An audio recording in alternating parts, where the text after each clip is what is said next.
Oké, goedenavond iedereen. Welkom op de derde auteurslezing van dit seizoen van Schrijversacademie en het basisjaar literair schrijven. Ik kijk in de zaal en daar zitten een aantal mensen, maar niet zoveel die we verwacht hebben. Dus ik vermoed dat al de rest nu aan het volgen is op het YouTube-kanaal. Dag iedereen. Ik ga een paar kleine praktische mededelingen doen in het Nederlands en dan schakelen we over in het Engels. Voor de mensen die de auteurslezingen kennen, die weten dat we eerst een uur gesprek hebben, dan is er een pauze en dan is er een vragenuurtje op basis van de vragen uit het publiek. De mensen die in de zaal zijn, die kunnen vragen stellen op papiertjes die bij Adelheid liggen, denk ik. Ja, dus die kunnen zelfs een blad gaan halen of je kan en de vragen opschrijven. De mensen die op YouTube aan het volgen zijn, die kunnen de vragen in de chat zetten. Ik zou willen vragen dat de laatste vraag, dus we praten eerst tot 8 uur en dan nemen we een half uur pauze, dat jullie de vragen de laatste om 7:15 indienen of in de chat zetten. En dit om onze tijd te geven om ze nog een beetje te ordenen en door te lezen voordat we aan het volgende deel van het gesprek beginnen. Tijdens de pauze kunnen de mensen die hier zijn iets gaan drinken in de foyer. En de mensen thuis die zullen hun eigen foyer moeten inrichten in hun huiskamer. En dan ga ik nu graag in het Engels over. Dear Burhan, you're very welcome here. And it's a great honor for us to have you. In the moment that I called you to ask if you would come and give a writer's lecture, we didn't know that you were going to apply to be or candidate to be president of PEN International. But in the meantime, you did so and you won the elections. And now, so we have not only an international writer as a guest, but also the president of PEN International. And maybe for the people who don't know what PEN International is, you could maybe introduce us a bit to what this organization is. Yeah, that's the first question. Yeah, that's my first question. Yeah. Okay. Good evening, everyone. It's a pleasure being here. Thank you for inviting me and giving me this opportunity of sharing this good evening with you in this beautiful city of Antwerp. PEN International is the biggest and oldest writers' organization. This year we are celebrating our 100 years. PEN International was founded exactly 100 years ago in 1921 in London by a few writers. But before long, within a couple of years, it started to have influence and relations, contacts in other countries. Within a few years, it started to become first a European organization, then a global, worldwide writers' organization. In the beginning, it was named Pen Club. That means writers coming together, they are sharing good time, having dinner and knowing each other. But about 10 or 11 years later, after the foundation of the organization, PEN started to confront some serious problems, especially with the rise of Nazism in Europe, and writers were in danger. They were at risk, and they needed help and solidarity from their fellow writers. That was the moment that PEN International had a turning point in history. And since then, we got a few principles in general.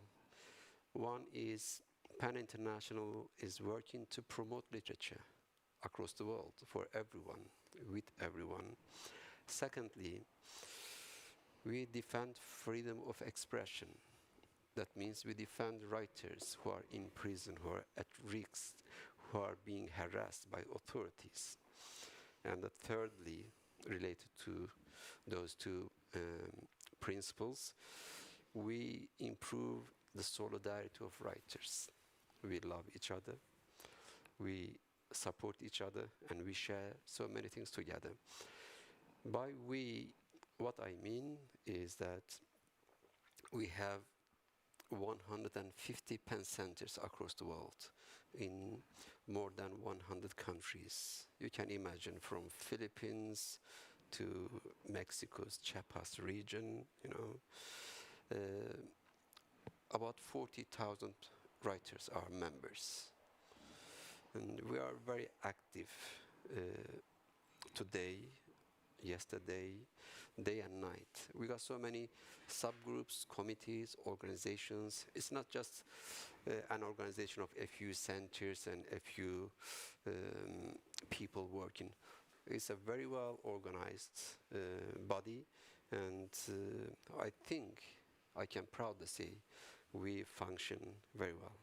Yes, you rescue. Actually, you do many things. We have a pen center in Belgium, two pen centers in Belgium, one for the French-speaking part, one Flemish-speaking, dus Pen Vlaanderen, and I hope all of you one day will be members of it. We do all kind of activities, but also rescuing writers at risk or trying to get them out of prison, or if you don't get them out of prison, at least we send letters to them to help their mental spirit, Yes, things yeah, like that. Yeah. yeah. Maybe I have to say a few more words Yeah. related to that. A few years ago, friends from Belgium Pen, including Isabel herself, came to Istanbul, my home city, because there were so many Turkish Kurdish writers in prison or at risk. So we managed to organize and to get that international help and solidarity from Europe, from Americas, from Asia. That's a pleasure for us, and also that's a threat for the authorities. They see writers as a threat not only within their borders, but they know that there are writers from other countries always disturbing those authorities. That's maybe a good quality of being a writer. We are here in this world not to give pleasure to our readers. We also to give some, unpleasant feeling to those evil people who are doing bad things to our fellow writers. Yeah. Okay, and then you make a little bridge to where you come from. I'll give a bit more of an introduction to you than now, who you are. I had the time to get to know him a bit better, and also the past days. You must know that Burhan has had a very, very busy schedule the past days, doing one interview after another, so I also harassed him with some questions. And Burhan was born and raised in a little village in Anatolia without electricity, a village of some 50 houses, but with a mother who was was and is, I think, a very good storyteller. And maybe we can come to that later when you talk about your writemanship.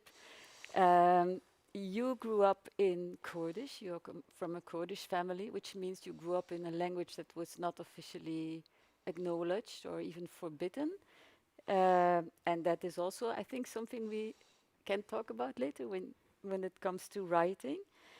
You studied law, were a human rights lawyer, so the fighting for peace and democracy has always been in you. And then a very brutal event made an end to that and changed your life, as you said yesterday. And that's how you became a writer in the end. And it's about your being a writer, of course, that we are going to talk now. You are the author of 5 books, some of them published in 42 languages around the world. There are three books of them are published in Dutch. I think the first one that was published was Istanbul, which is a cruel story about 4 prisoners who are living in a cell underground. They're being tortured, and they tell each other stories to survive, actually, or to get through the day.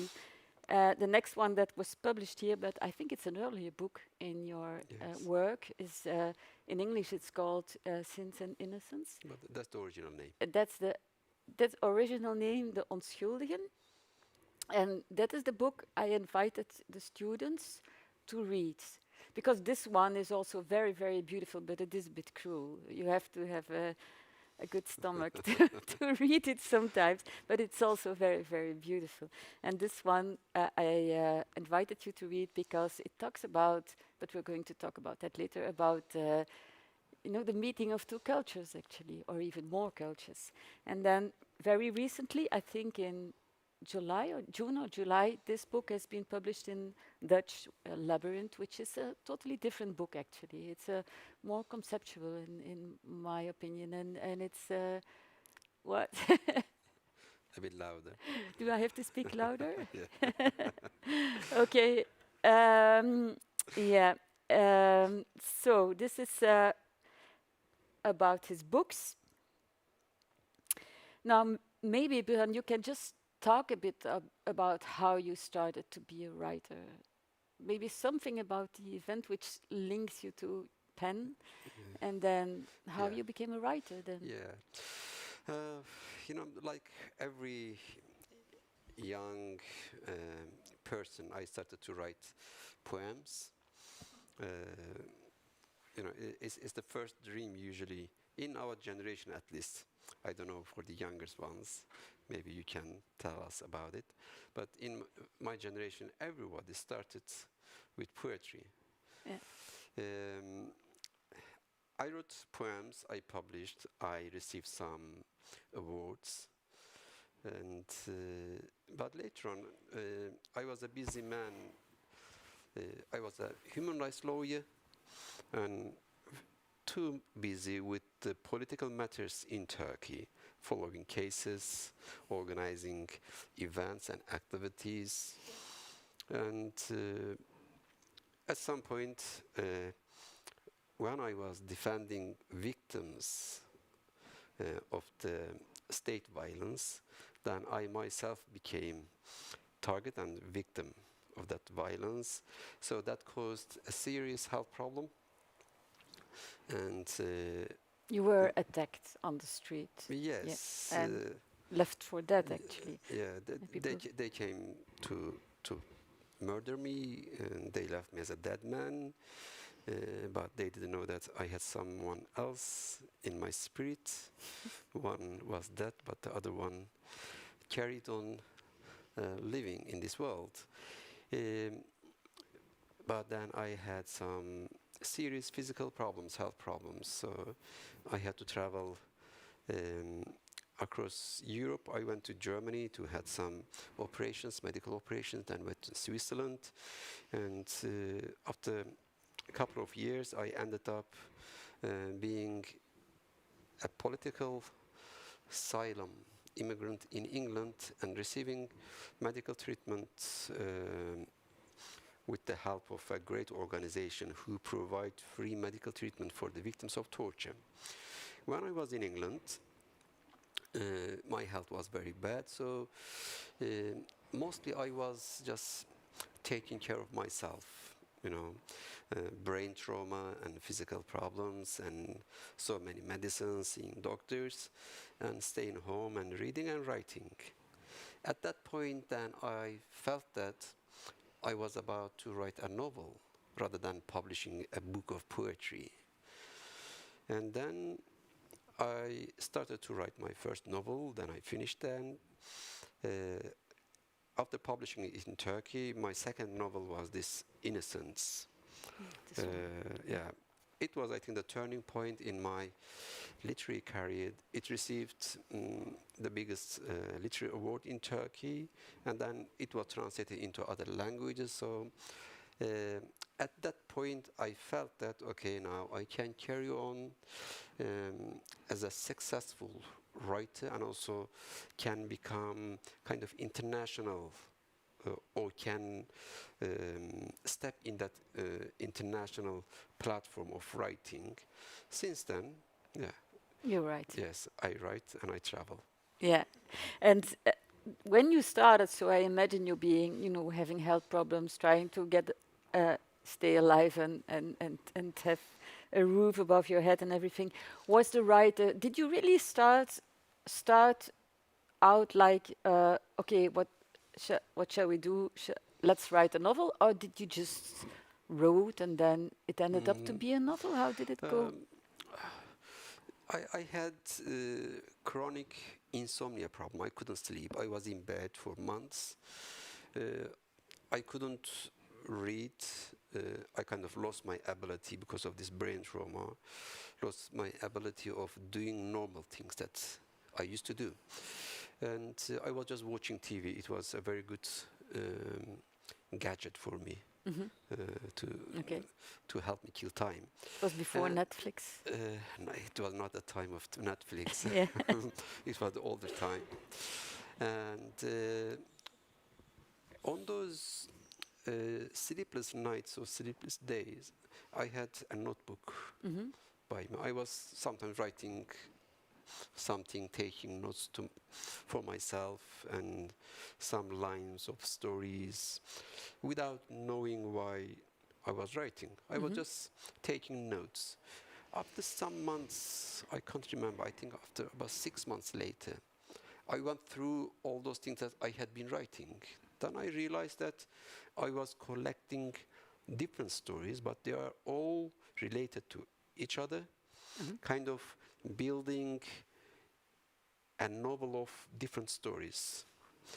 When I read all of them together after some months, I said, oh, I think I am collecting some materials for a novel. I said, okay, I can write a novel, I think. It was just a feeling, but then for 2 years, I didn't write anything.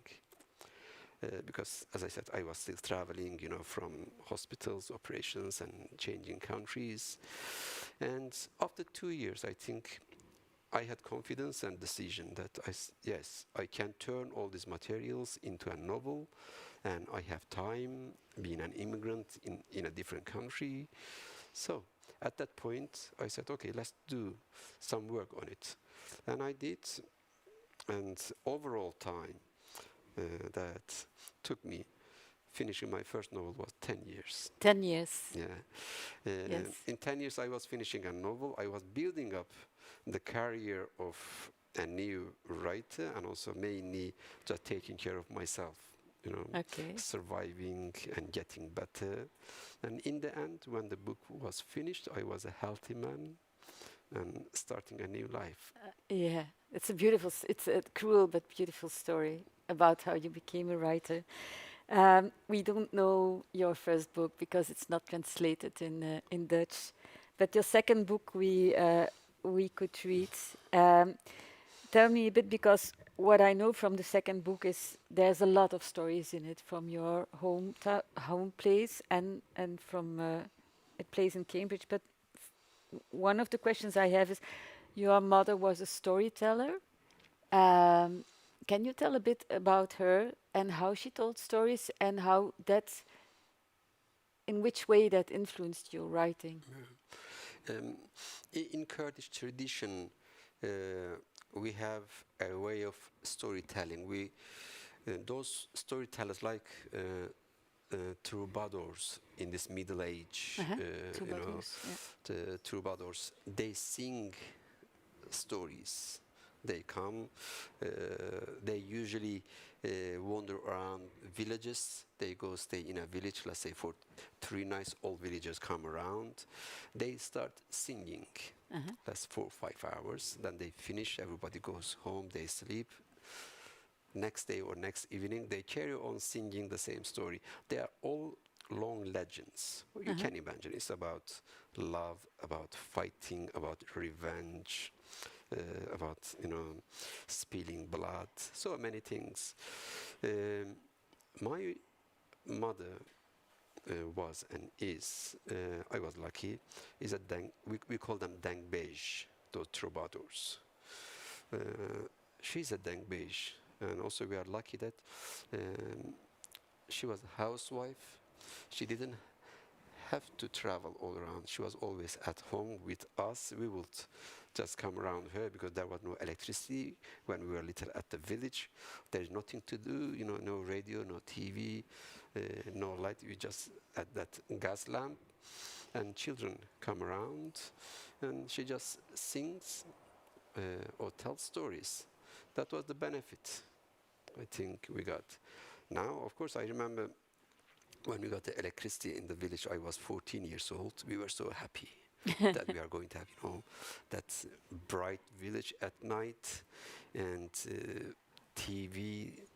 But years later, we realized that we sacrificed so many things. Yeah, sitting around the gas lamp Yes, and your yeah, mom yeah. telling Okay, stories. it was maybe my generation's luck. We had both. Yeah, yeah, These dark nights with stories and bright nights with TVs. yeah. But how did it influence your writing then? Did it influence your writing and the way you write, the stories your mother told you? Uh, I don't repeat them, of course, but in the end, not only as a writer, everybody has an identity. What is identity? How can we describe it? The identity is we collected in our past. Whatever I've lived so far is my identity. My village, then my education in Istanbul, then being a lawyer, then living in Britain, speaking different language. Everything is my identity. And of course, at the bottom, at the starting point is my mom's voice. That's still there. Okay. What I also remember is that I don't know if it is in the book or if you told it that those troubadours would come, would tell a story, would go away without telling the end, and then next time they would come back. Is that true? That Yeah, not other time, but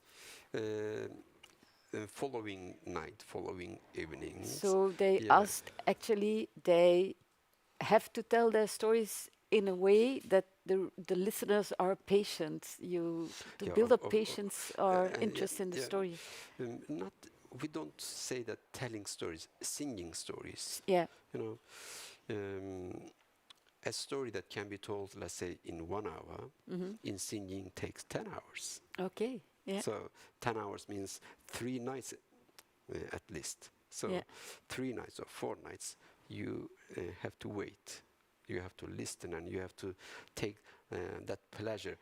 Rather than the end of the story. Maybe you know the story, but in art, the matter or the ending is not important. Yeah. But the pleasure is that beauty in the voice of the singer, that melody or that rhythm. So you just enjoy it. Actually, it's like Homer's. I don't know how you say it in English. Homer wrote his, because he didn't write it down, like he brought his poetry, and the great Iliad and Odyssey were also brought in this way, like it happened in your village. Yeah, because it was, Homer wrote the story of Troy 400 years later. After it happened. That means for 400 years, that story was, all around orally. People were singing, listening. After 400 years, a man came with talent. Then he collected everything, in a single frame. Yeah. Okay. So there are 2 books in which it is very, you feel it very well, the storytelling. It's this one and Istanbul. Maybe you want to, can you tell us short something about this book, what it is about, what we are going to read here? Innocence is my second novel. I started to write that book after I returned from exile to Turkey after about 10 years, and I was leaving UK and I was going back to Turkey, and of course it was a strange feeling for myself, and my initial idea was, after the first novel, was to write Istanbul. Okay. Because in your mind, you plan things, you got so many stories, you say, okay, this will be the first of the first novel, second I will start writing this one, the third one will be this, because I have got so many things on my computer.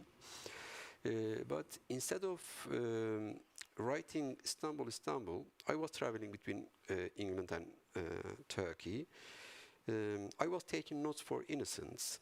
Then at some point I took some more notes. Then that feeling, that instinct come. I said, okay, let's write something for this chapter. Oh, this could be told in this chapter. I taking notes, and then suddenly I felt that I have to write this book. before writing Istanbul. So it changed place. So I sat down, and it took me a few years, of course. But before starting, I've already got so many notes. More or less, I knew, the shape or the frame of the story. And then I started. Why at that time it came? I think because of changing place in my life. Because this book is about, we can say, semi-autobiographic. A guy, a young man, very much like me. His name is Branitao. Okay, my Kurdish name is Branitao too, but it's just similarity, we say. And then I wanted to write the story of a refugee young man in England, in Cambridge, who is meeting another immigrant girl, and they share stories of their pastime. And our protagonist, that Branitao, who looks like me, sharing stories of his village, mostly the stories that he heard from his mother and from grandmother. So the stories of that small Anatolian village, and also the things that they are living, because they have some problematic love relation in Cambridge, those two immigrants. So their relation is growing and falling down, growing up and falling down. And at the same time, the stories they tell each other, they always change place. So I wanted to tell those two different places, different times, because the time of one story is today, the other one is 70 years ago in a different place. So two different space, two different time. It was so difficult for me technically. Mm-hmm. How can you bring them together? How can you unite them? So many different stories, two different timeline and two different space. That was the first question. I had big difficulty. In the end, now we are here talking with writers, I found a central time and place in story. And it is, I created a night, so a day that a photographer is coming to the village. Mm-hmm. 70 years ago, let's say. The old stories are told around that day, around that village. They go 20 years into past or 70 years in the future, but in the end we always see that things go and comes back. By creating a time center and also a space center gave me a big flexibility to grow and to ornament on all stories without any confusion. Otherwise, it's so easy to lose yourself in those stories, because about 20 different stories in a very small book. Yeah. Yeah, you And can still say already for the reader now, it is quite complicated to see Yeah. where are we, who are these names, because they're to us all foreign Yeah. names, and so it's hard work to know where we are and what we are reading. But it's true that the photographer, well, everything circles around him. When I read the stories, the part in Anatolia and these stories, it made me think of Gabriel Garcia Marquez, in the sense, and I'm not the only one who says it, or it's even on the book here. I think that someone, I don't know, wrote it. Some newspaper in your country, because they have something magical. I remember reading about the shepherd who was struck by lightning and survived it, and then you told me that this was a real story. This is my father. It's your father. So, and Marquez, Gabriel Garcia Marquez once said, "But I'm not writing magical realism. I am writing in the way that people perceive the world in where I live." And I wonder if that is the same for you and for the stories you tell about Anatolia. Do people, is this what we would call magical realism, something that has more to do with how you perceive life there, or how people perceive life I there. think that's a good point. Yes, it is not something that I created after studying, literature and and the forms and styles in writing novels. Mm. It is something that I just felt, okay, that's the natural way or the best way of telling my own story Mhm. related to my past and my village. And of course, then people easily said, not only in Turkey, in other countries like in Italy, suddenly people said, okay, another Marquez coming from Anatolia. It was not something that I did deliberately. It was the best way that I could tell this story. Yeah, So maybe it's part of your life. part of It's part of this w- reality. yeah.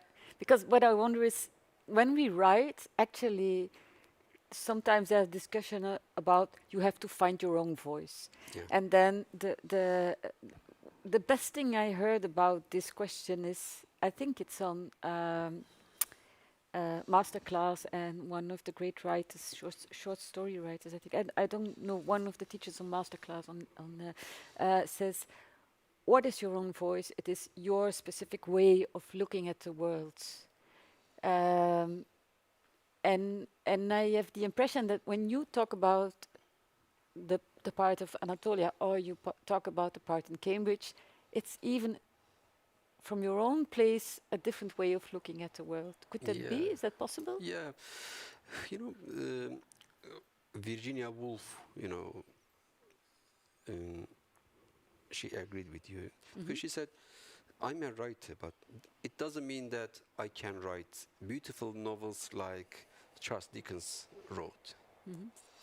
A good writer means that who knows her or his special style and ability, and he improves that That one. point Yeah. rather than just going and searching, okay, now this time I have to write something like Hemingway. Mhm. Next time I will write something, let's say, repeating Yeah. style of Dostoevsky. No, that's not writing, Yeah. because nobody can be so talented. The only talent is your own talent. You have to discover it.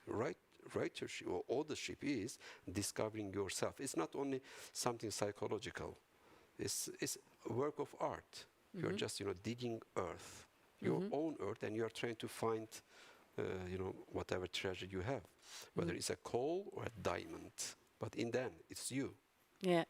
That's beautiful, and that's really a very important lesson, because and most of the people here, and certainly people who are following online, are students of Writers Academy, and we try to teach them all kind of things. But in the end, what they have to do, what we all have to do as writers, is to find, our own specific writer's DNA, I think. Yeah. Um, this book especially is a meeting between different cultures. You have Cambridge, you have Turkey, you have Iran also, because the woman in the story comes from You Iran.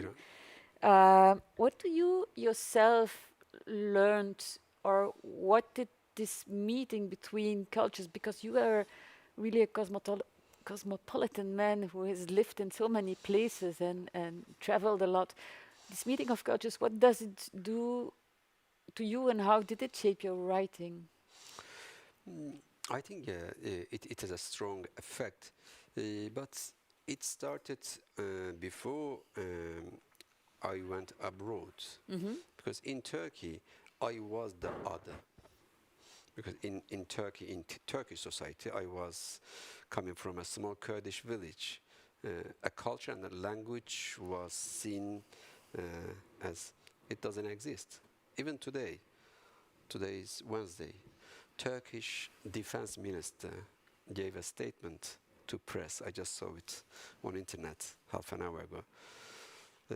He says that there is no such place called Kurdistan. Kurdistan means the homeland of Kurds. Okay, in Turkey you don't recognize. He says it doesn't exist in Turkey or outside Turkey. In Iraq, the northern Iraq officially recognized as Kurdistan Federation. Now, still, even at this point, they are trying to deny it. So that denial were always with us. you know, as a child, as a family, or in that whole region. But on the other hand, we enjoyed and liked very much being with other people, with Turkish villages, with Turkish community, and also we got Tartarian or Crimean minority in Turkey, very close to each other. When I was little, I remember I could speak Tartarian language because I learned from our neighbors and they could speak Kurdish. Then we ended up, of course, speaking only Turkish because of the education system. But starting from that point, the feeling was we have so many colors and everyone so beautiful. You know, Turks, Tartars, Kurds. Then, okay, I went to Istanbul to study law. I met other people. The world is beautiful. Yeah. You know, that's the feeling. Of course, some people don't see that beautiful. They hate it. Okay, I can call them nationalists or fascists. But for myself, I always loved it. When I went to Britain or England, it was not something new for me, but it was something expanding. Okay. In the city of London, seeing that only in one neighborhood there are 52 kind of national cuisine. Okay, let's go out tonight. What shall we eat? Chinese or Indian or Italian or, you know, just choose one. That means the whole world in a small pot. Maybe that's the reality that we should appreciate and enjoy. And of course then, as a free, open-minded writer, you try to, you know, promote that kind of richness or possibilities or potential in this life.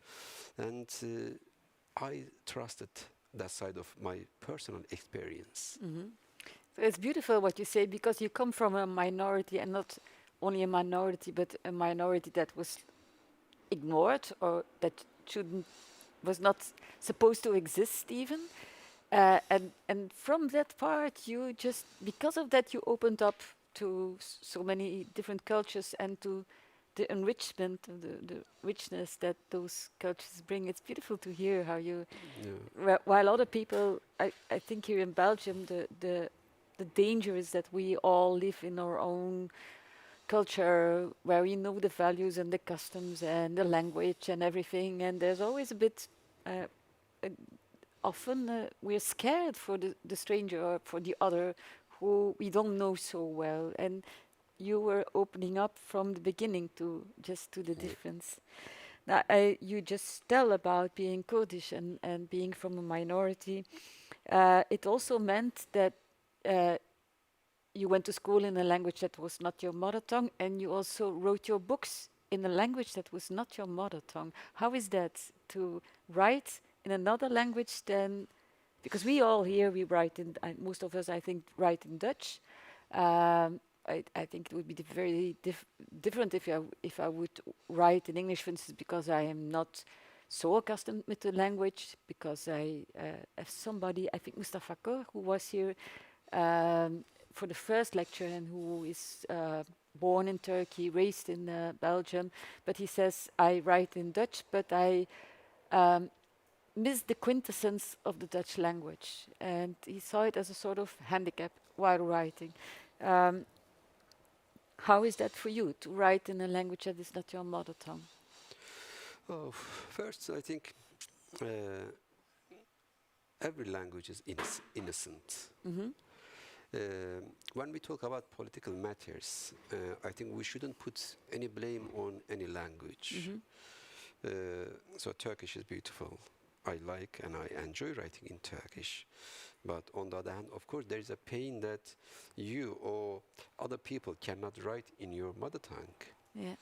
Most of the stories in that book of love, innocence, taken from my mom, but my mom told them in Kurdish.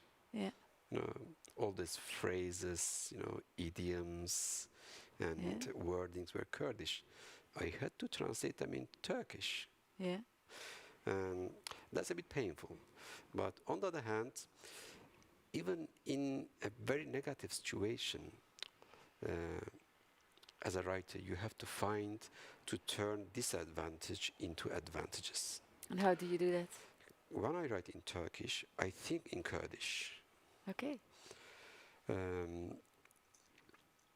And then you feel that you are creating a new fusion.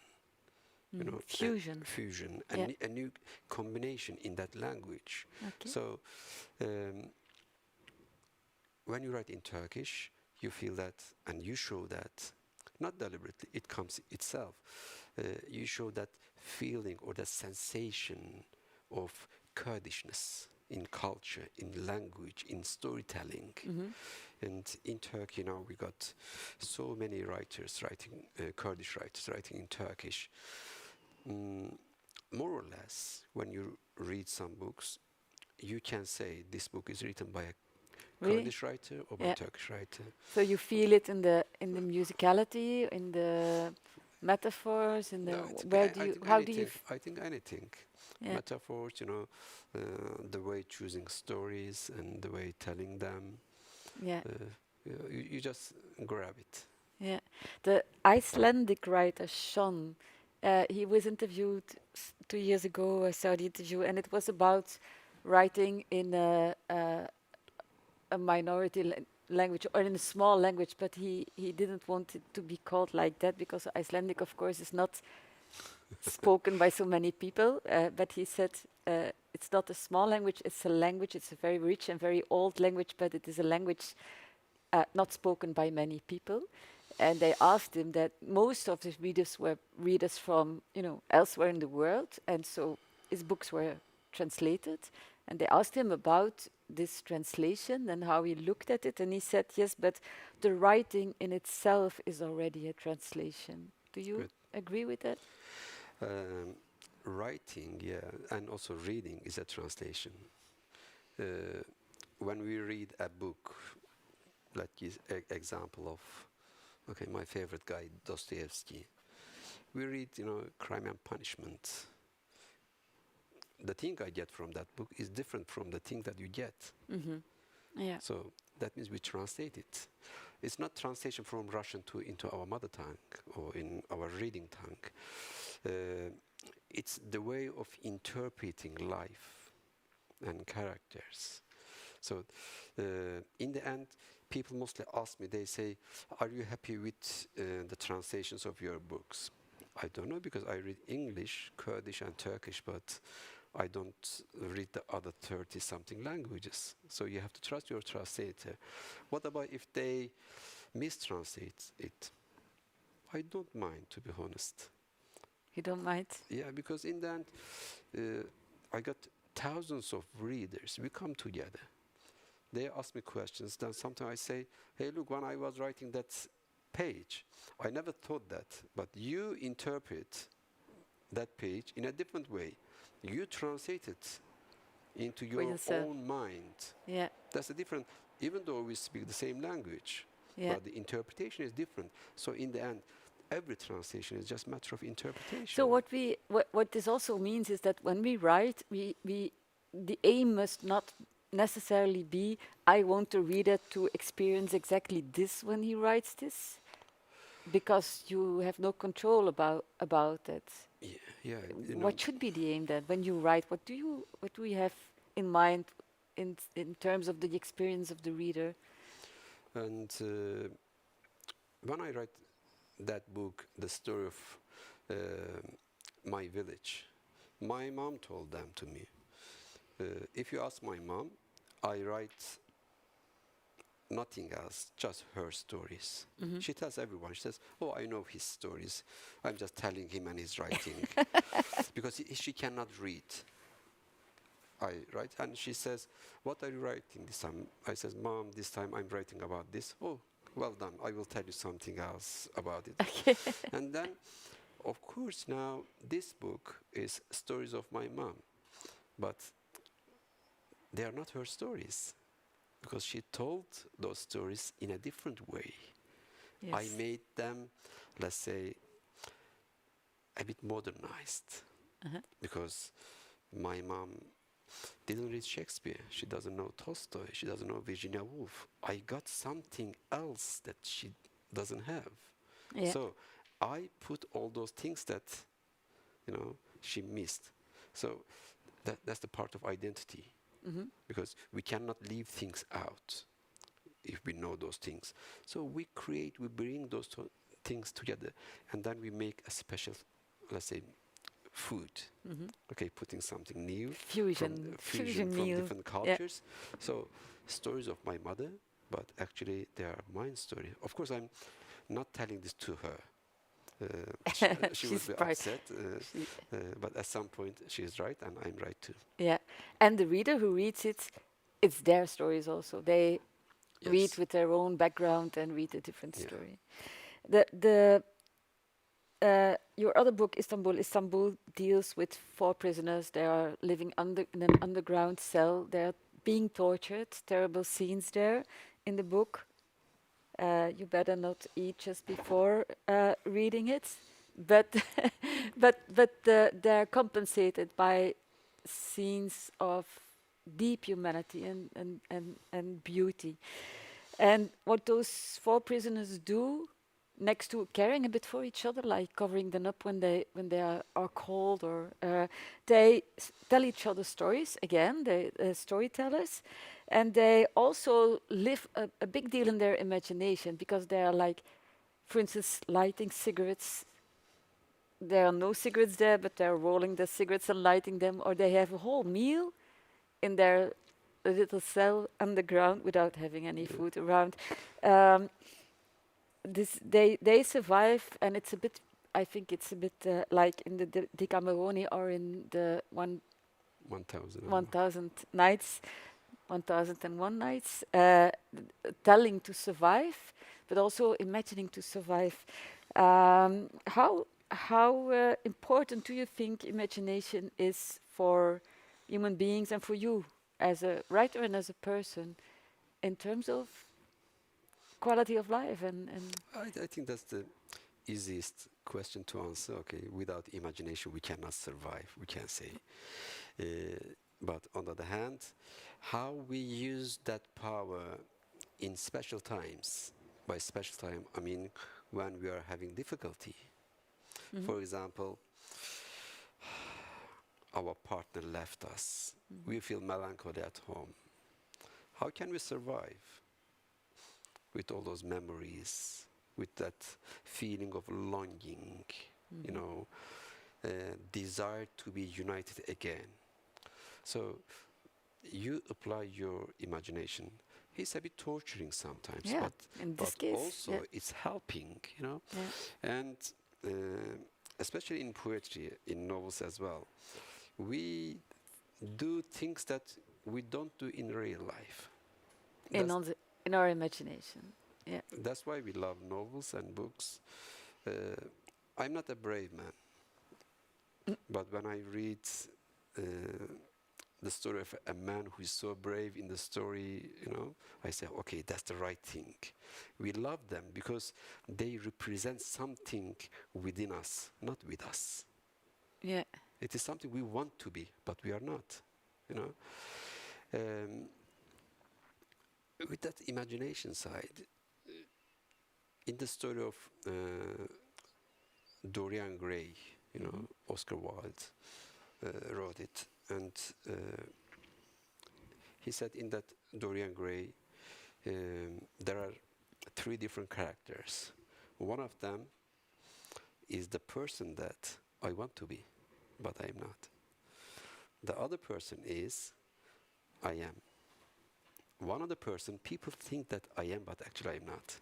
So in all those characters, we see different part of, or different kind of existence of our identity. So how is possible? All with the help of imagination. Yes. In that, open sea. We just dive in that sea, we just grab something we find from the bottom. Yes. So. It makes me think about, you were in the BBC World Book Club some weeks ago, and I listened also to another one of those conversations with Siri Hustvedt, and she said art is the place where we enter to have feelings or to experience things that would be dangerous to us even in real life. Nobody that sits here would want to live in a cell underground and be tortured. But while reading your book, we get an impression of what it is without having our skin damaged. And she also says that art is like a box, a book or a piece of art, because you can go into it, but when it becomes too hard, for instance, you can get out of it. We can close your book when it becomes too heavy, and then we're just normal beings again. And I found it an interesting idea.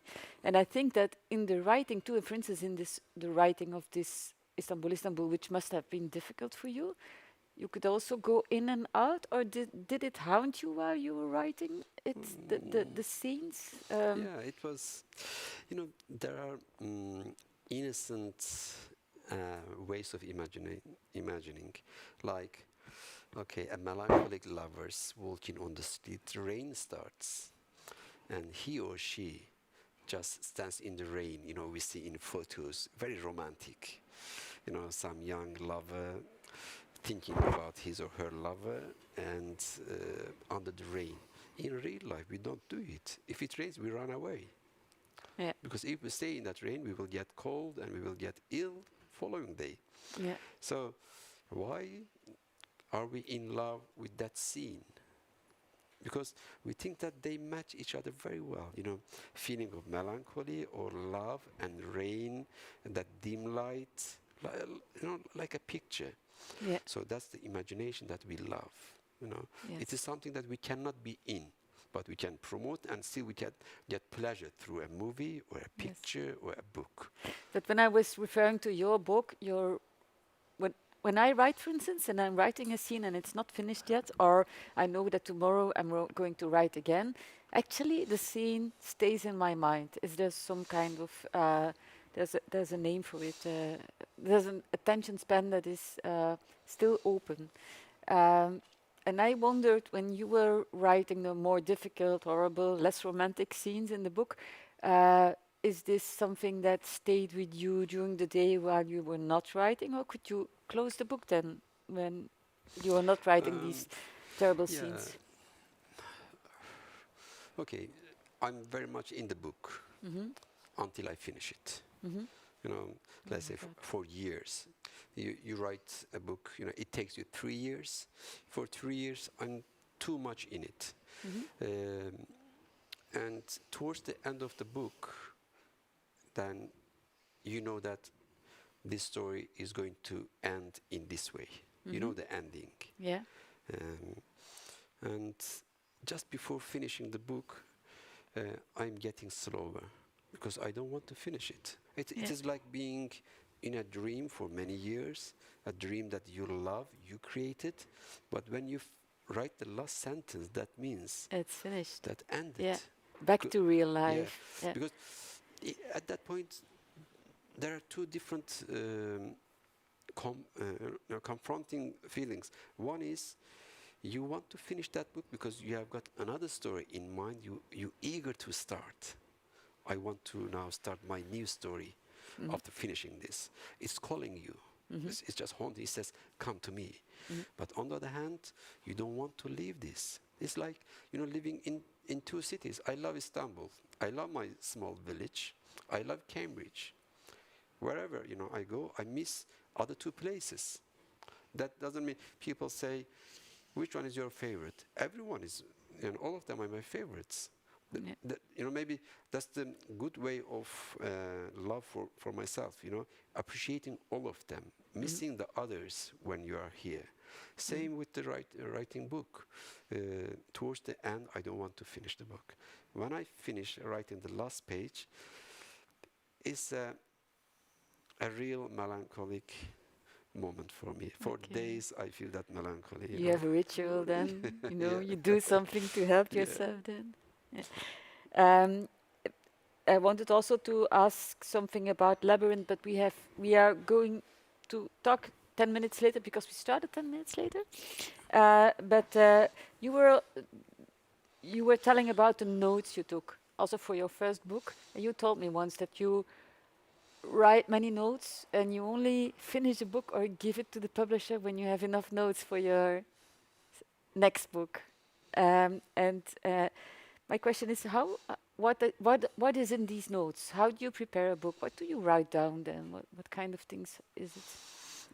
I think for me, it's easy to find a story.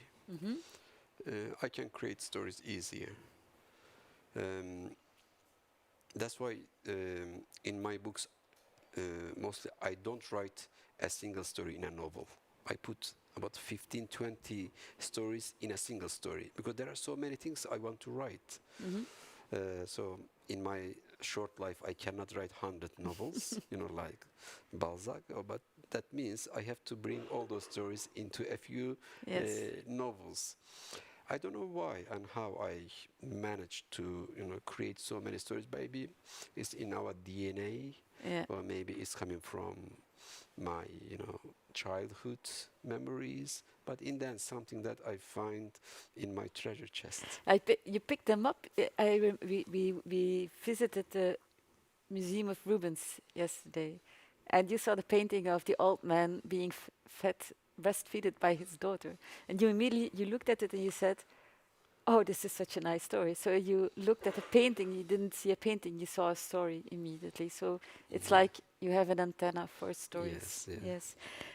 But what I asked you was, what is in the notes? What kind of notes do you write when you write notes? Is it text already? Is it phrases?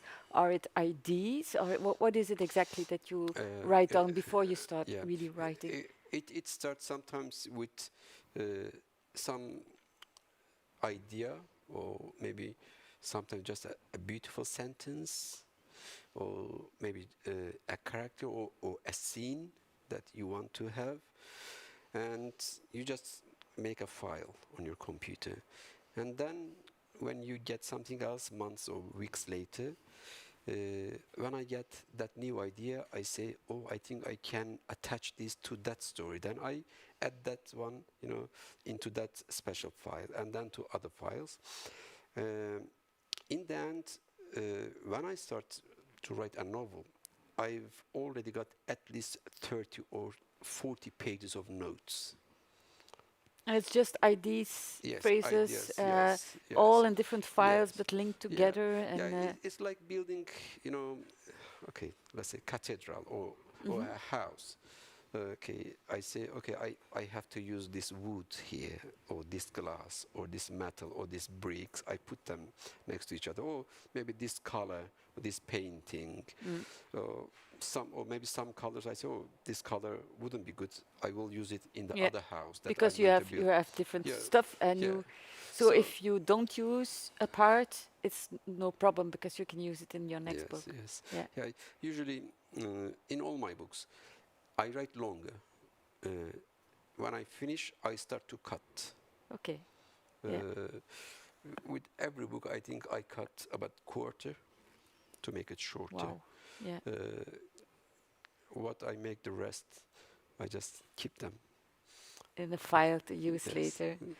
Do you have an outline of your story before you start to really write the story? Do you have really a plan like this is the beginning, the middle, the end, this is the plot? I can't see end Mm-hmm. generally, but I know the beginning, the Mm-hmm. story. Till the half of the story, I know how it should start, how it should develop. Mm-hmm. But after that middle line, I don't know. I can see it when I was writing. When I write, towards the middle of the book, I see the good people and the bad people.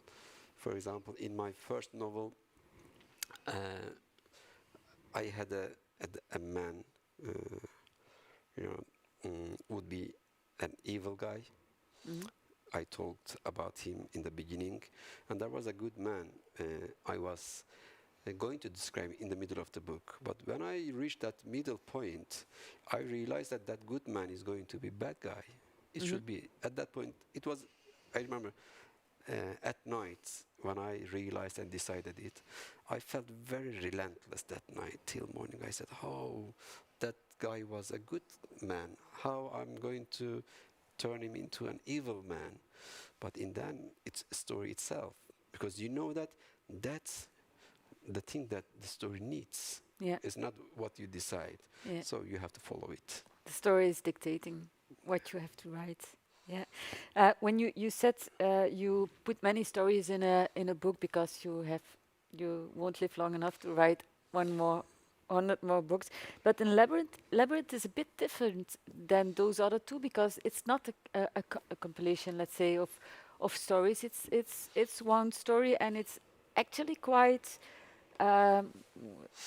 Wat zou het juiste woord zijn voor sober in het Engels? Not modest, but well, it's not exuberant. It's a Plain? small. It's plain. Seems Okay. a bad word, but it's actually small story. It's just a guy A small walking compact. around. Yeah. And having lost his memory, but not so many things happen. Not so. This is a completely different kind of book. How come that you suddenly wrote a completely different book? Okay, these kind of questions are difficult. You don't know why you think about that story, but I remember the moment I was traveling from Istanbul to Ankara. I was in a bus. It's about 6-hour journey. It was raining. I was just, putting my head against window and watching outside, and mountains, forest, and rain. Then I got this idea suddenly, and I took my note. I said, "Okay, take this note," and then I kept it with me 2-3 years. Working on it, ornamenting it, and around the same time, I was in love with Borges again, this Argentinian writer. So, okay, I'm going to write a very modernistic novel, but I wanted to have some elements like Borges created. So it was the difficult part, that one, for me. So it was, pleasurable. Yes. Okay. Now you are very, very busy with being a president of PEN International. It's like, I mean, many of our students, they just have day jobs and they try to write a book in the meantime. You have more than a day job, I think, in being president. Where do you still write, and where do you find the time then? Yeah. I think we can find time. Of course, now I cannot write 10 hours a day like I used to. But in the end, this modern life gives us an ability, that is ability to learn using time. So if I can't write daytime, I will write at night. If I'm busy at night, then I will create some special time in the morning. If not, I will do something else. This is our free will and our inner power.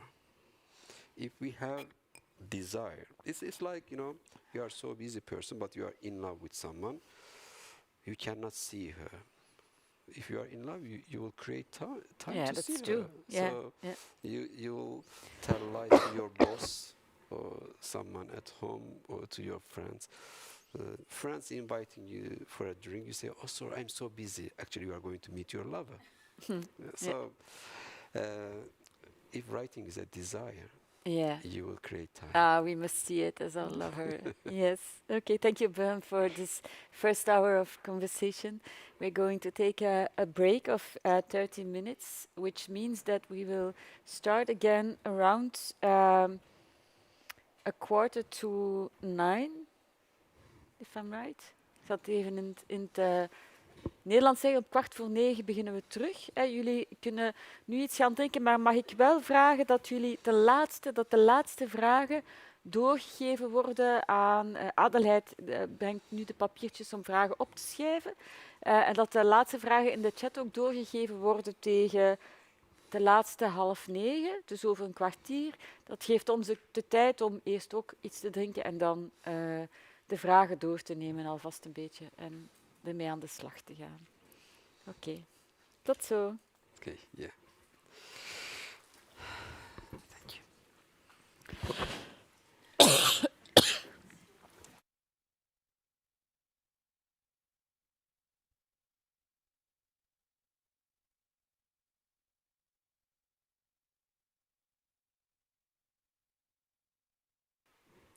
Oké, dank jullie allemaal voor de vragen, boeiende vragen die zijn binnengekomen.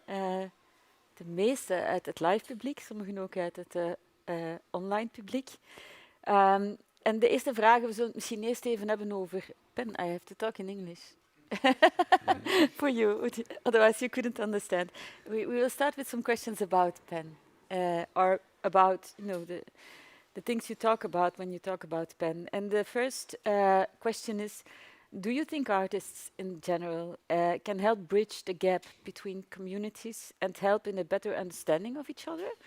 And if yes, how would one do this in a deeply nationalistic country like Turkey? And a deeply divided also country like Turkey.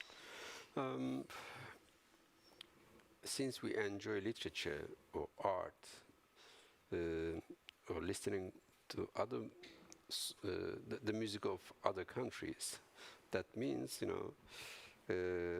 we trust in literature or in music or in movies of other cultures as well.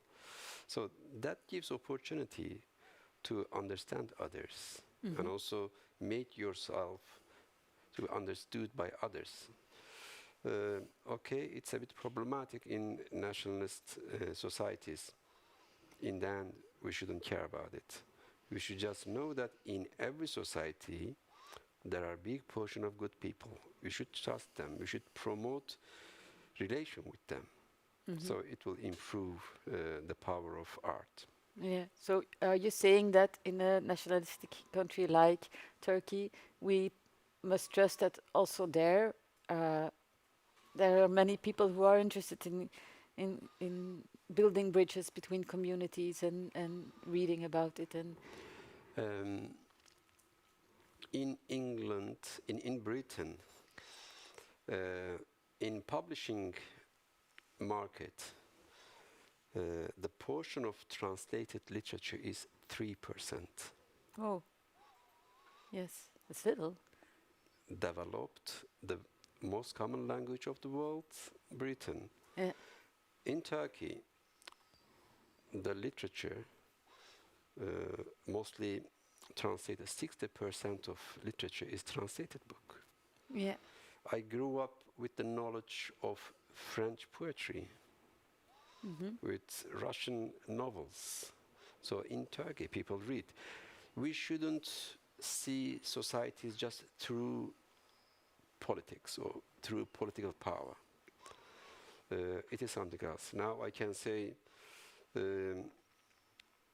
young writers or the new generations in Turkey are flourishing. They are reading, they are writing, and they are following everything in this world. That means we have to take them into consideration, not some political party. So that's why I love Turkey. I want to be there all the time because there is another Turkey out of picture. Yes, not only the Turkey that we see Yes. from here. And it was very clear also when I had the privilege of being in Istanbul to see that what we see here, we see, of course, a certain political tendency that is very strong. What we don't see is the many, many very brave people also there who fight for democracy and freedom of speech, and you're one of them, of course. There's a question about the politics of PEN International. It is interesting, by the way, that when PEN International was started, it was started by a woman, actually, to have a club where male and female writers could meet because it didn't exist before. So she actually just wanted a place where she also could come and meet the male writers or where other female writers could come. And in the beginning, in the statutes and in what people said, declarations, it was we don't want to be political. It's a question we can go deeper into, but here is somebody who asked this question. I'm especially interested in the way that the role that PEN International plays as a rescuer of writers all over the world. What if a writer with very right extreme ideas was in prison? Would you rescue them because he is a writer? Is there some kind of moral compass, or do you just follow the principle of freedom of expression? Are you going to choose who are you going with? Is PEN going to choose who they are going to help or not help? We defend any writers who is just using his or her right to speak. It doesn't matter, which ideological background they come from. In the Middle East, we defend Palestinian writers and also Israeli writers who are being oppressed by the state. In Turkey, we defend Turkish writers and Kurdish writers. In the end, we are in favor of freedom of expression. Of course, I have some political ideas. I have some ideology that I believe in. But in this world, I am not here just to defend people like me. I defend a platform, a way of life. In that life, I'd like to see everyone equal to me, and I'd like to be equal to them as well. So PEN International is trying to create that bridge for everyone. In the end, politics and ideology is not our job. It's not your job. But is it possible to be apolitical as a writers' organization who defends the freedom of speech? Is it? We say we are apolitical. We are not going towards politics, but politics always coming towards us. Yes. Because politicians targeting writers, they put them in prison, they censor them, they kill them. And we tell those politicians, we say, hey, stop it. Okay, you are right-wing or left-wing, you are liberal or nationalist or religious politician, it doesn't matter. Don't oppress writers or anyone in your society. That's our attitude. In the end, describing our policy in a non-political way gives us a flexibility to go anywhere, to confront anyone, and also to improve relations with anyone. We don't support any kind of regime, fascism or democracy or anything. We don't follow, we don't describe that kind of things. We don't say, in this country we can see that this kind of regime, so we can support it. We don't support any regime, but we support principles. The principle is, for us, freedom to write, freedom to express yourself. Yes, they're very in the beginning of the history of PEN, because now you have this very beautiful book, the centennial book of PEN International. It's very. I hope it is for sale in normal bookshops, but it's really beautiful, and you see the history of PEN. And also in the beginning, at a certain moment, they were talking about freedom of expression and freedom of writing, but also of responsibility as a writer, and that's seems to be there seems to be a bit of a tension between those two. What is the responsibility of a writer, and how can you be a responsible writer? What would PEN mean with that, and how can we be responsible writers? What does it mean? In first a few years, our ancestors improved some principles. They say literature knows no frontiers. We have no borderline. We can travel all across the world. So literature is for everyone. That means literature is everywhere, and writers from any country can communicate with others. But after some years, exactly in 1933, when German PEN Center started to have problem because of, they call it Jewish problem. German Penn Center didn't want their Jewish members to speak at the Penn Congress. Oh. And the Congress should decide what should do. You are Penn International meeting, in a Congress, many people from different countries. Whatever you do will be read as a political act. Mm-hmm. Either you should say, okay, it's your own decision. Okay, we don't get involved with a center's, family problem. Mm-hmm. You could say that. Or you can say, it's just a matter of freedom of expression. We defend that principle. Mm-hmm. At that point, Penn International decided to defend that single Jewish writer, Ernest Toller. Mm-hmm. Congress said, Ernest Toller has right to speak here. Mm-hmm. And then the German Penn delegation left the Congress.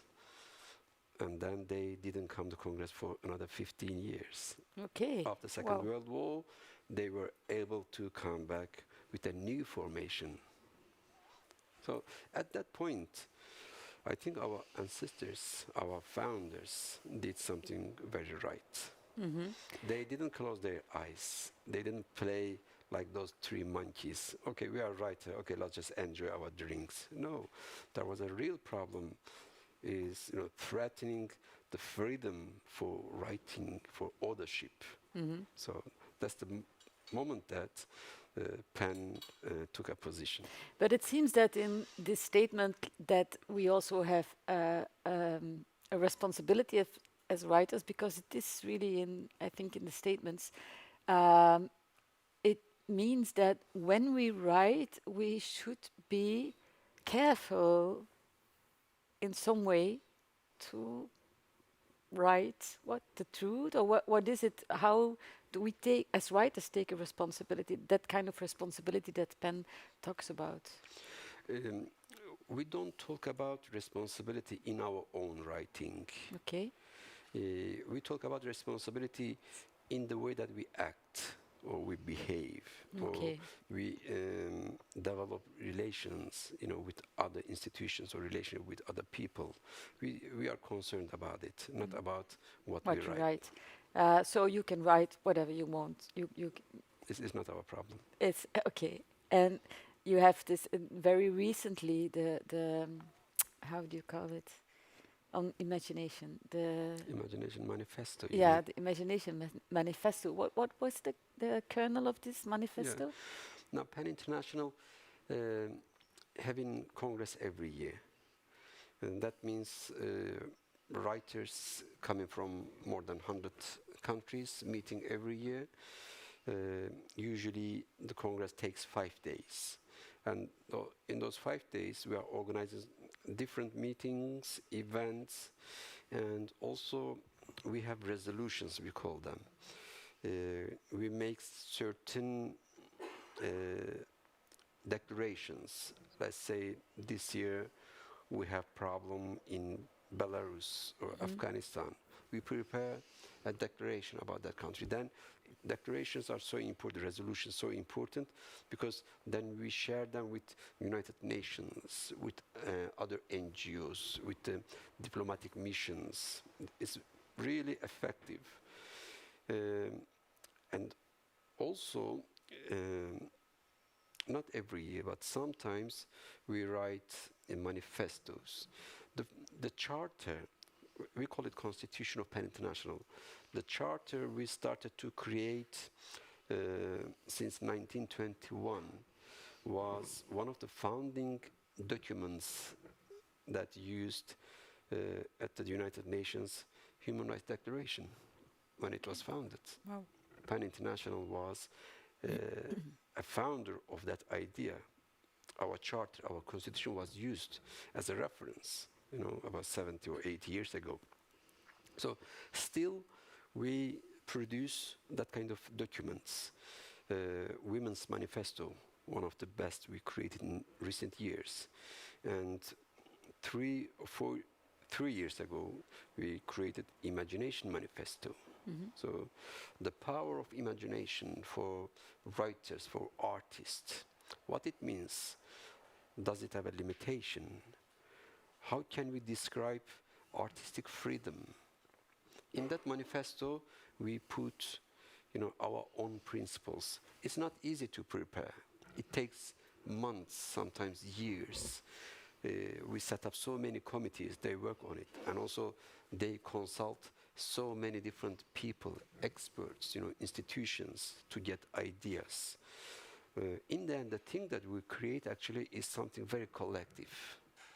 It gets benefit and power from history of pen and also the history of the whole society.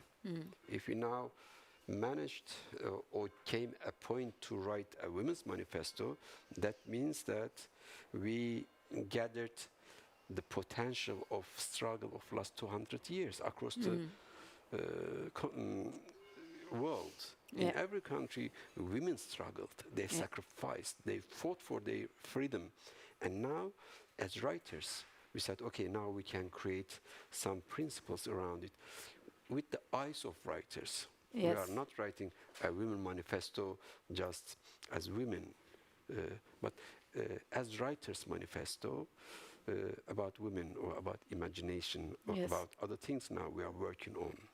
The Imagination Manifesto was actually saying we have the total freedom of imagination. That was more or less the point. Based on that, yes. And there was some debate around it, and there was a false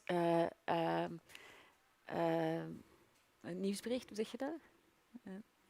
A false news report, fake news in The Guardian about that American pen was against this this manifesto because it had something to do with cultural appropriation. But it was not true, apparently. I think it was some mistakes made by some reporters, maybe. Yeah. Even we were surprised. Okay. Because you don't share things that you are having in the house. But sometimes people, journalists, they come, they want to find out what's going on, and they write, let's say, gossips. And sometimes we read those kind of things and we say, oh gosh, they managed to learn and to know the things that we were trying to hide from others. But in that example, it was totally untrue. We were all surprised and we laughed. We said, how could you make this up? Somebody used his imagination. His freedom of imagination. It didn't happen. And, we wrote to them.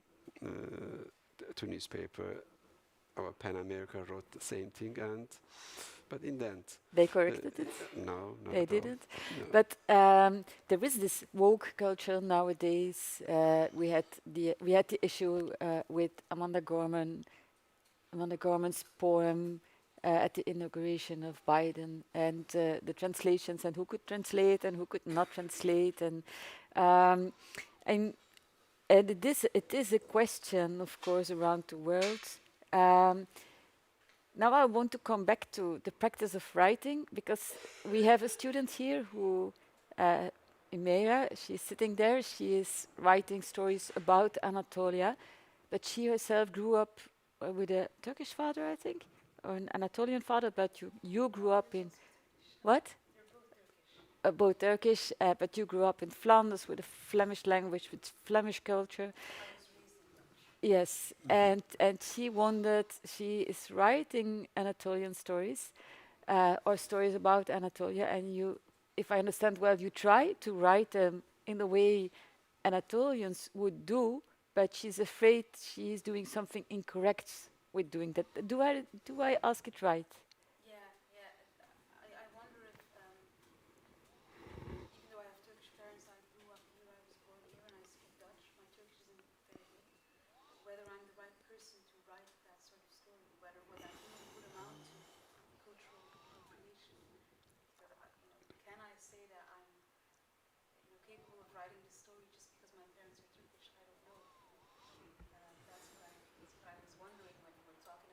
Okay. Stories of your mother and magic realism style, even though it's not your intention.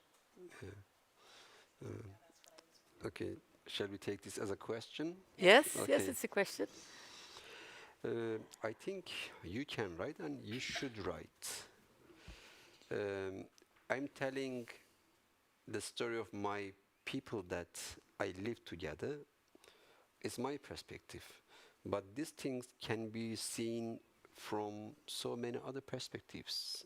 Yours is another perspective. We need new perspectives. We are not here to give journalistic information. We are not journalists. Okay, this journalist is at the center of battle. He or she can give us the right information. That's something else. For a writer, we recreate a world. When you write that novel, I'm not going to read it just to learn how our people lived. I'd like to see a new world of a new writer. So that's the imagination. But I could imagine that, for instance, I, as a Flemish woman, and some Turkish guy or some American guy would write a story about a Flemish girl raised in a little village, and that he would try to tell it like he thinks that I would tell it, and he's totally wrong, or I would feel stereotyped. Is that also your fear that you would be stereotyping and making a sort of, hoe zeg je dat ook alweer? I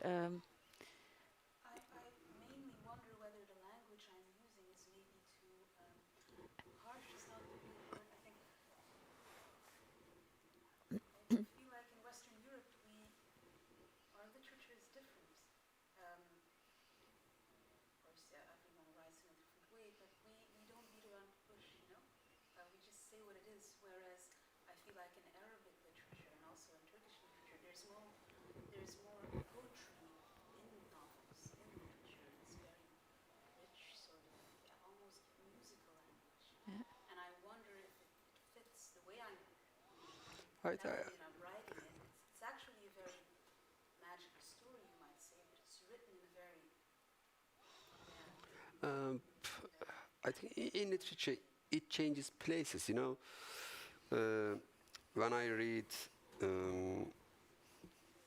English writer A.S. Byatt, uh, who won Booker Prize at some point, when I read her book in Turkish, I said, "Oh, as if someone living in Turkey just wrote this book, but she's English." And then I read Iranian writer Sadık Hidayet, Hmm? who lived about 70 years ago and committed suicide in Paris. When I read his book, oh, this guy couldn't be Iranian. He's maybe a good friend of Albert Camus. So, what is the style? What is the style of a nation? That is a prototype. That's something wrong that given to us. They say, okay, French write like this. Okay, Russian write like so. Turks write. When I read in literature, I don't see that kind of tendencies actually. prejudice. Totally, totally. You should just write. So you believe anyone could write about anything? I believe in that. Of course, there are some other faces of this reality that being exploited. Let's say the story of Native Americans always being told by those white men who hate those Indians. At some point, we have to criticize and we have to confront this approach. You know, this is something else. It doesn't mean that we have to leave that field only to Indian writers. Okay, now I'm Kurdish writer. I write about Kurds. I write about Turks. Now in my new novel, I'm writing about French and German people. You know, and they can write about me. You know. So we have to exchange this field of freedom together. That's why art, something in some stories, what Shakespeare said in the beginning of Hamlet, something is decaying or rotten in the kingdom of Denmark. That guy lived in England. Yeah. He was writing about Venice, about Denmark, about other places. Can we criticize him? Or Yeah, no. no. Why should we? And also because if you think of it, if you think of Shakespeare, actually we go back to what it is to be human, and in essence it is everywhere the same, I think. Although when I read your stories, for instance, from Anatolia, I read about people who are very trigger happy, for instance, and they just kill people for reasons like for love, of passion, or hate. Yeah. We see a very passionate and people, very yeah, we would say a bit crazy people because they just shoot each other because they're angry Yeah. at each other. And then I'm happy that I read this from a Kurdish person, because if I would have written this about Kurdish people, I think I would be criticized for drawing a picture that is probably not right. Yes. Yeah. So there are differences between people also, and their general character is not maybe right, but yeah. Um, there is a question from somebody who asks if you write differently when you are living in the UK versus when you are living in Turkey. So if you're writing about the context, is it related to his home country or culture? Uh, in case that you stay longer for a certain period of time in one of both countries, so he or she says, put otherwise, does physical distancing help or not to write about a certain place? Not saying help, but it gives you another material. How so? Being away from home. Mm-hmm. But being away from home is just not a matter of being in another country. I moved to Istanbul when I was 17 years old to study university. It was away from home again, even though it was in the borderline of Turkey. Mm-hmm. But Yeah. I left my small village. For a big city. Then I went to a big city, Yeah. two different worlds. One had 200 inhabitants, the other one has 10 million people. Yeah. Can we say they are same just because they speak same language? No, not same language. In my village, we speak Kurdish. Yeah. In this place, we spoke Turkish. So Yes. going abroad, in the end, in every place, when we change place, we become a foreigner. Or we become a traveler. Mm-hmm. And we meet new people. We see new cities. We listen new stories. It's not just a matter of nationality. It is something produced by the political environment. Mm-hmm. They say, nation, immigrants, you are from this country.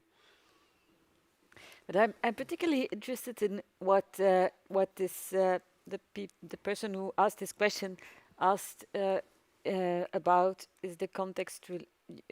Does the context of where you write has an impact on your writing? And the question was, do you write better if you are on distance of your subject? But I am also interested in, would you write differently, or do you write differently when you live in Istanbul and when you live in Cambridge? Is your writing the same, or is it different because you're in a different bath of culture? I feel that it's same, but I'm sure that it's not same. It can't be, because sometimes you feel that writer's block. You know, at certain page, a certain line, you just can't find the right word or the right sentence to carry on. You just look around. You look through window. When you see something, in distance, you say, okay, I will use this color. Yeah. Or, you see the move of tree, under rain. You say, okay, I will use that move to carry on. If I was not in that city in a differently. Maybe instead of rain, I would see the sun. Then I would carry on with that words. Yeah. I got inspiration. That kind of things, of course, affects us. But in the end, it's not the main point that decides about your writing. It's all your own imagination and your words. Yeah. 80% is coming from here. Yes, and not from around you. No. Because I'm wondering, when the question is asked, myself, I wrote while I lived in a small village in the midst of nature, and now I live in a city, and I'm really wondering if the hectic tempo of the city and the crowdedness and the energy of so many people together would change my writing. I don't know, because I didn't write much yet the past years, but past year. But I think we have ability to adapt easily.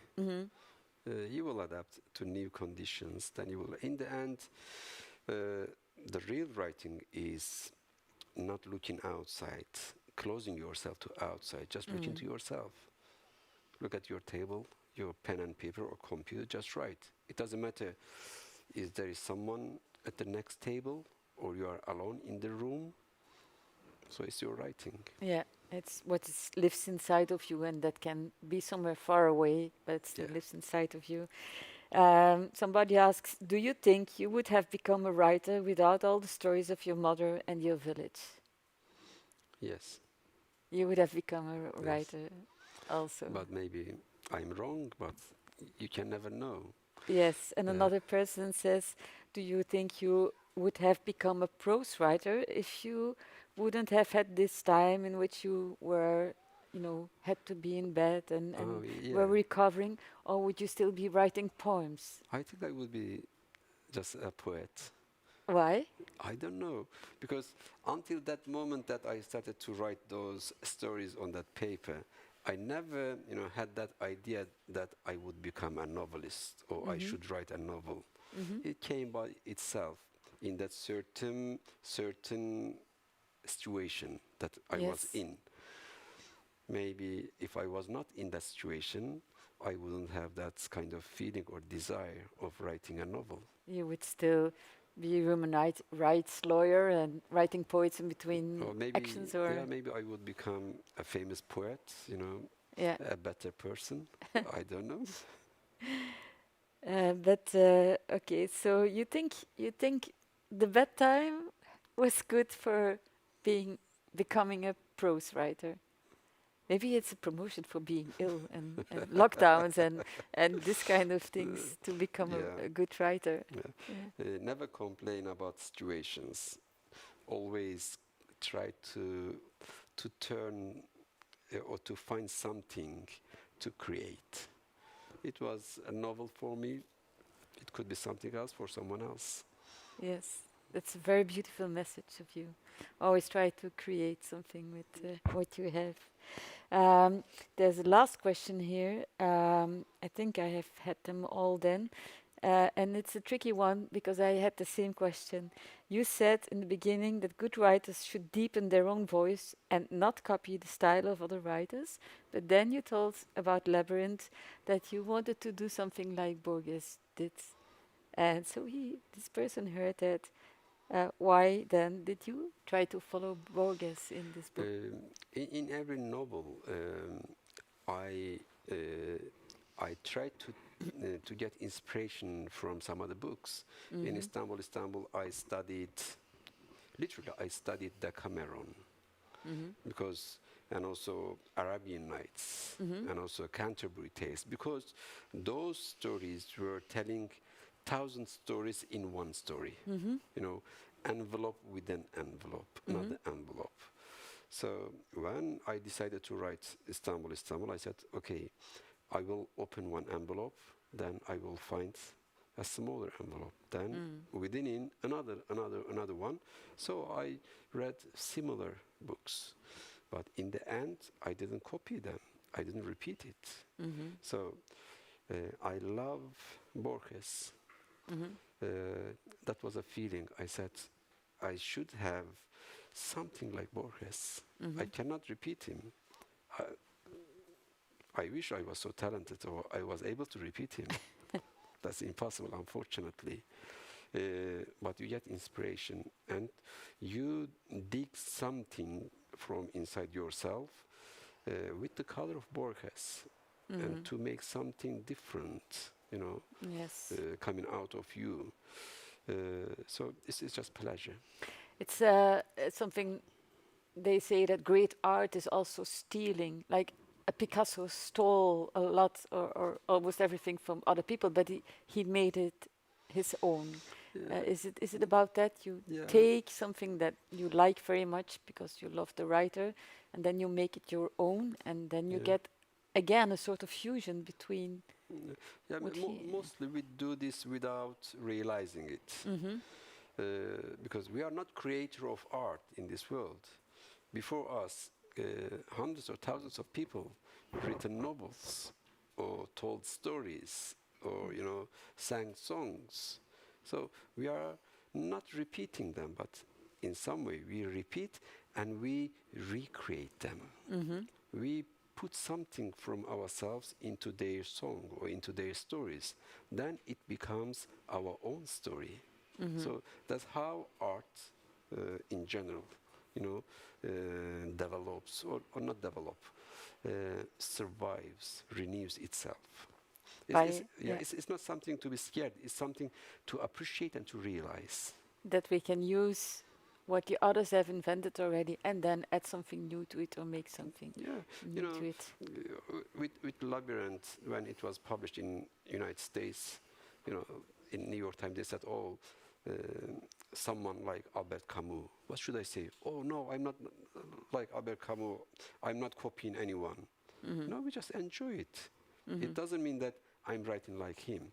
Mhm. But there are some, references, Yes, maybe some echoes. similarities. Yeah. Or with Innocence, they said, "Oh, a book in Marquez style." Yeah, yeah. Okay, that's good. I enjoy it. Yeah. But that's not a limitation. It's just a richness and opportunity for Okay. our writing. Yes. I must, while you were telling this, I was thinking about something Salman Rushdie said. I think it was in a speech that he couldn't bring himself because he was still hiding. And people of Pen actually brought him out of hiding, I understood now. And I think the lecture was called "Is Nothing Sacred?" And he compares literature uh, or the world literature. He had this image: you live in a house, and it is closed, all doors and windows are closed, and you live with many people in that house, and it's okay, you live there. And then you discover that in the house are secret doors to secret little rooms, and if you go into these rooms, you hear many different people in many different voices talk about the house. And more you enter these rooms to listen about how other people talk about the house and what is happening in it. And then one day, all the rooms are gone. And that's the moment, all these little rooms, and that's the moment that you discover that you are in a house where you cannot leave and where all the doors are closed. And I find this such a beautiful metaphor for what literature is, that everybody telling in his own voices and maybe telling in the voices of other people or inspired by the voices of other people about the world we live in. And that is, I think, what you are doing also as a writer Yeah, yeah. and what you talk about. Maybe I have to repeat just what I said. You know, the identity can be described as the collection of our personal experience that we had in the past, let's say 20 or 50 years, whatever our age is. So in my life, I got Kurdish oral history and Borges and Dostoevsky and Virginia Woolf. I cannot kill them, Mm-hmm. but I can transform them in my own authorship. Mm. So that's the thing that we do. Yes, that's what we all can do as writers or aspiring writers. Yeah. Thank you very much, Burhan, for this conversation and these thoughts, and for being here in your very, very busy program now. It's a huge honor and huge pleasure. Thank you very much, Isabel. It's been a pleasure being here, being with you. Thank you. Thank you very much. Okay.